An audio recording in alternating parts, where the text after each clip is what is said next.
లైంగిక వేధింపులతో పోలీస్ శాఖకే తలవంపులు తెస్తున్నారా? ఫిర్యాదులతో స్టేషన్కు వస్తున్న మహిళలను లైంగికంగా వేధిస్తున్నారా? దారి తప్పుతున్న కాకీలపై నిఘా లేకపోవడానికి కారణమేమిటి?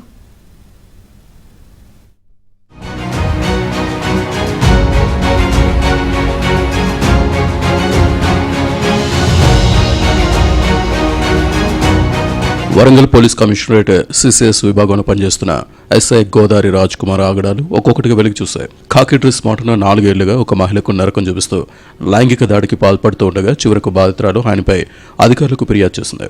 హనుమకొండ పోలీస్ స్టేషన్లో నిందితుడైన ఎస్ఐ రాజ్ కుమార్ పై పలు సెక్షన్ల కింద కేసు నమోదైంది.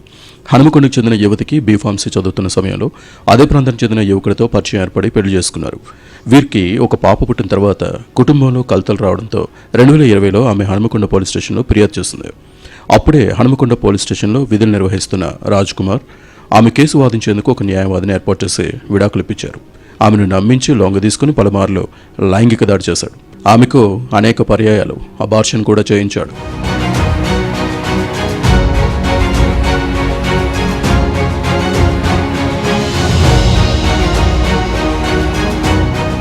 పెళ్లి చేసుకుంటానని నమ్మించిన రాజ్ కుమార్ ఆ పని చేయకపోవడంతో ఆమె పలు పర్యాయాలు నిలదీసింది.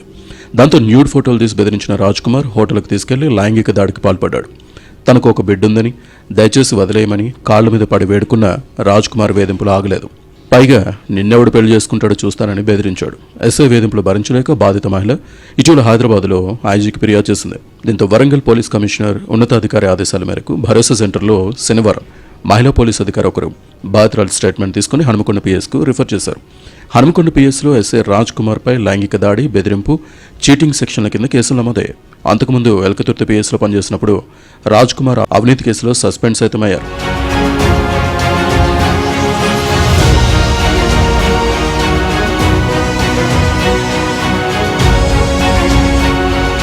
గతేడాది మిల్స్ కాలనీ స్టేషన్లో ఓ కేసులో పోలీస్ కస్టడీలో ఉన్న మహిళపై సీఐ లైంగిక వేధింపులకు పాల్పడడంతో 2025 మే 20వ తేదీన సస్పెండ్ చేశారు.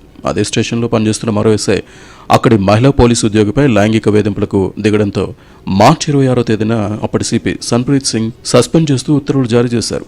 ఇలా వరంగల్ పోలీసులపై వరుసగా అవినీతి, లైంగిక వేధింపుల ఆరోపణలు కోకొల్లలుగా వస్తున్నాయి. వీటిపై అంతర్గత విచారణ జరిపి ఉన్నతాధికారులు కొరడా ఝులిపిస్తున్నారు. అయితే పోలీసులపై ఎప్పటికప్పుడు డేగ కణుతూ నిఘా ఉంచే విభాగాల పర్యవేక్షణ కొరవడిందా అనే అనుమానాలు వ్యక్తమవుతున్నాయి. స్పెషల్ బ్రాంచ్, ఇంటెలిజెన్స్, విజిలెన్స్ విభాగాలు పోలీసులపై ఫిర్యాదులు వచ్చే వరకు ఏం చేస్తున్నాయనే ప్రశ్నలు ఉత్పన్నమవుతున్నాయి. ఏసీబీ అధికారులకు చిక్కే వరకు కూడా ఈ నిఘా బృందాలకు సమాచారం వెళ్లడం లేదనే చర్చ జరుగుతోంది. నిజానికి సుప్రీంకోర్టు ఆదేశాల మేరకు ప్రతి పోలీస్ స్టేషన్లో ఆడియోతో కూడిన సీసీటీవీ కెమెరాలు ఉండాలి. ఎస్హెచ్ఓలు, రైటర్ గదితో పాటు ఎస్ఐ సిబ్బంది గది, 6 బయట ఖచ్చితంగా సీసీటీవీ కెమెరాలు ఉండాలి.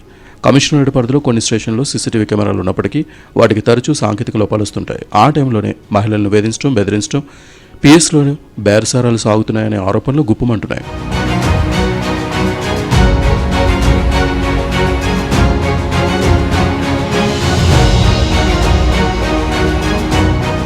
అటు మామూళ్లు, ఇటు లైంగిక వేధింపులతో పోలీసుల నిజాయితీని శంకించే పరిస్థితిని కొంతమంది ఖాకీలు తీసుకొస్తున్నారనే ఆందోళన పోలీసు వర్గాల్లో వ్యక్తమవుతోంది. ఎంతోమంది నీతి నిజాయితీగా డ్యూటీఐ ప్రాణంగా పనిచేస్తున్నప్పటికీ ఇలాంటి కలుపు మొక్కలతో వ్యవస్థకే చెడ్డ పేరు వస్తుందని ఆవేదన వ్యక్తమవుతోంది. ఇలా హద్దులు మీరుతున్న ఖాకీల వెనుక ఖద్దరు అండదండలు దండిగా ఉన్నాయని తెలుస్తోంది. కొందరు నేతలు స్టేషన్లకు రేటు కట్టి సిఫార్సు లేఖలు ఇస్తున్నారనే ప్రచారం జరుగుతోంది. పైగా మహిళలపై వేధింపుల ఆరోపణలతో పోలీసు అధికారులు సస్పెండ్ కావడం వ్యవస్థపై విశ్వాసం సన్నగిల్లడానికి కారణమవుతోంది. ఫ్రెండ్లీ పోలీసింగ్కు గండి కొడుతోంది.